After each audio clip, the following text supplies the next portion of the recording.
Welcome to Thinking Theology, folks. I'm Don. I don't take hardcore dogmatic stances on things. I just say what makes sense to me. I don't get offended if somebody else disagrees with me at all. In fact, the subject of today's verse suggests people should welcome disagreement, contrary to denominations and places that are looking for uniform agreement in the constituents to that particular denomination. Proverbs 27:17. I've had a lot of fun with this one for a long time because I saw the value of disagreement. Not agreement, but disagreement. And not disagreement for the sake of disagreement, but legitimate disagreement. And Proverbs 27:17, I'll read the King James because that's what a lot of people read, even though a lot of it's really not, it's not contemporary. It's not not as understandable as some of the new translations. But it says, iron sharpeneth iron, so a man sharpeneth the countenance of his friend, right? So iron sharpens iron, and a man sharpens the countenance or the well-being or the constitution of his friend. It's like, all right, we have friendship introduced here, so we have friendly disagreement. So what is the benefit of that? Well, people quote it a lot, but they don't really embrace it. Especially in the political sphere or the religious sphere. We don't welcome being challenged with our views. We think our views are rock solid, our logic is proven, and our friends agree with us, which is part of the problem. But the nuance of discussion can show where I'm wrong or need better proof. But we benefit when we have deeper thought, and frequently another person has a different angle on something. It could be a Bible verse, since this is thinking theology. Deeper thought implies friction, not bang, bang, oh, you disagree with me, screw you, I'm out of here. It's, no, let's talk about this. Oh, that premise you used in your argument's a bit suspect. How did you come up with that? Friction is important. When you think of the verse that says there's safety in a multitude of counselors, well, would there be safety in a multitude of counselors if every single one of them thought the same way? Where does the safety emanate from in a multitude of counselors? It means a lot of people.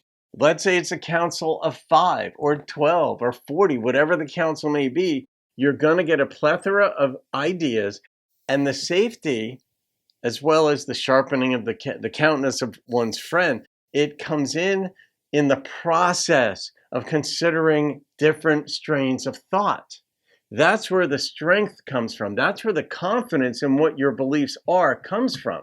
Not just because someone told you to think it, but someone challenges you or you challenge them. But if we agree to stay in the relationship, despite divergent views, we can over time come up with better ideas and understandings of what something may mean. I may not know what John 1:1 says, or something in Revelation, or something in Ecclesiastes says, and you may think you know, and if it doesn't make sense to me, then you and I could talk about it, and maybe we could come up with a better understanding between us. But we don't blow the relationship up because we have a disagreement. And that has carryover effect into marriages, into friendships. This is in the context of friendships, but it applies with your children too. If they differ from you, maybe they're sharpening you. Iron and iron. Right? It isn't like I'm the strongest iron. It's like iron sharpens iron. And that's just a great metaphor where when we talk with one another and consider one another, we'll be sharpened, right? Echo chambers don't do us any good. Bravo, bravo, you're wonderful. I'm wonderful too, right? Yes, because we agree on whatever our denomination agrees with. Well, I laugh sometimes when I see churches that have signs out front that say, all are welcome. And sometimes I'm like, unless they disagree with you on something big. Now, I get the need ideologically to have a certain measure of consistency so people know what to expect. But all are welcome, it really should be caveated to say, as long as you agree on the big points, we can talk about the smaller ones. But the big ones, don't come in if you're going to disagree with us. Fair enough.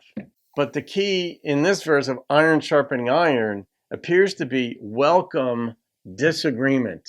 It isn't go get with the people who are going to echo your views and you echo theirs. It's disagree if you see grounds for disagreement.